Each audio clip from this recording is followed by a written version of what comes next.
Hold up, 3 missed court dates, 2 bond violations, and 0 accountability? Judge Fleischer isn't just frustrated, he's done playing games. Morning, Mr. Goulds. Good morning, sir. How are you? Iffy. You're here because we had to issue a warrant. Yes, sir. It's the only way we get to see you. We asked you to do things. You told us you were going to do things. Promised us you were going to do things, yet Half that reasoning is on my aunt, because she is my ride to most of these things. And she couldn't help me out. I got into it with her, with my sister, over some money issues. Because remember when I was working at Dave's? So after that, she was like, you gotta leave, because she wasn't trying to hear nothing I was saying. And I wasn't being disrespectful or nothing. I wouldn't want to either. But it looks like you're already starting to blame everybody else. I'm not, like... But you are. Yes, sir. You know, at the end of the day, it's all On me. on you. When you have the heart, when you have the will, you can do damn near anything. If you really wanted to, you could find a bus, could call a friend, you know, could take an Uber. It's hard when you're watching 2 kids, sir, and working. I was watching 2 kids, my baby brother and the kid that's mine but not mine. And I'm working. And also, we had a deal on me doing my GED. I was working on that. There is proof for that. Literally. We don't have proof of anything. The other lawyer, that other lady that was in here, I forgot her name, but she was seeing somebody else. That was my first court-appointed lawyer. She has that proof. She showed y'all that the first time. That was before you got on probation, dude. You're supposed to continue with it. Before I got on probation, I thought I was on deferred. This was while I was on deferred. The deferred deal was, if I did that, I was getting off of that in 3 months.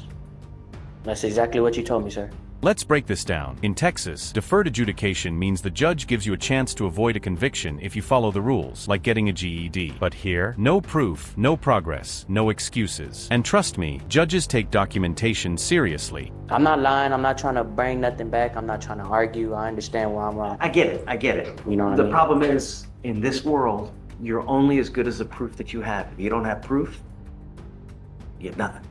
So, you tell me this, you tell me that. I ask, and I have staff that tells me, okay, this is what he's done. This is what he's not done. He hadn't even shown up once. You didn't even show up once. Did you get your offender identification card? That's the first thing that you got to do when you even get on a deferred. You literally done nothing. So, what now? I truly don't know how to go forward. So what I would like to do is do a TREST. This is an evaluation to see where we go from here. Wednesday.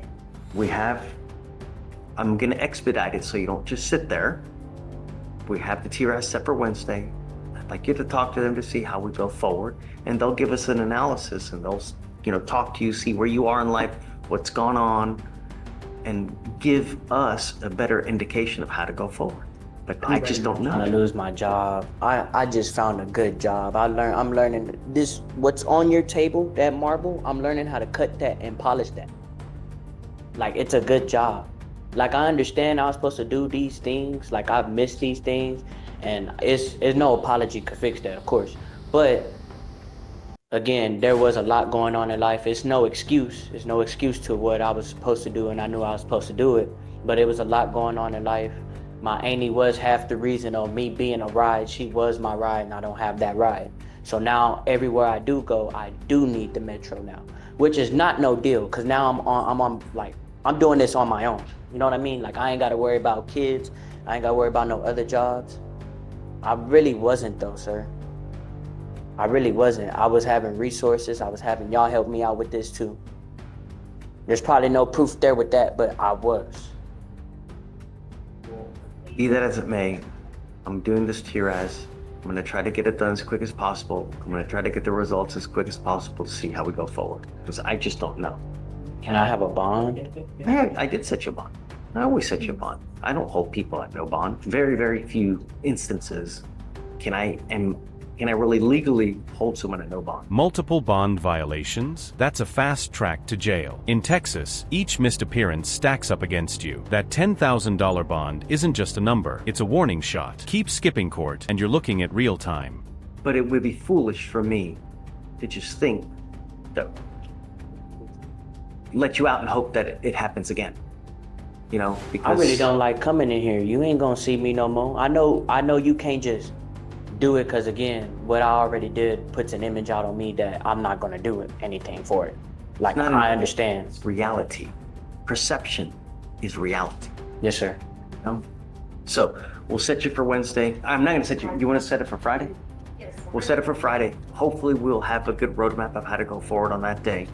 And in between, we have Sean here to help you out. You can always talk to Sean. He's great for whatever you may need. And then I'll see you back on Friday. Judge, bond's set at, what, 10,000 right now? It's set at, How long a time I'm looking at if none of this go through? A whole year. Great. the reason I have it the amount that I do is because of his multiple non-appearances, multiple bond violations. I have at least probably 3 different times he failed to appear. As far as bond violations, I have 2 of those. Yeah, 2 bond violations. So, and now a motion to adjudicate.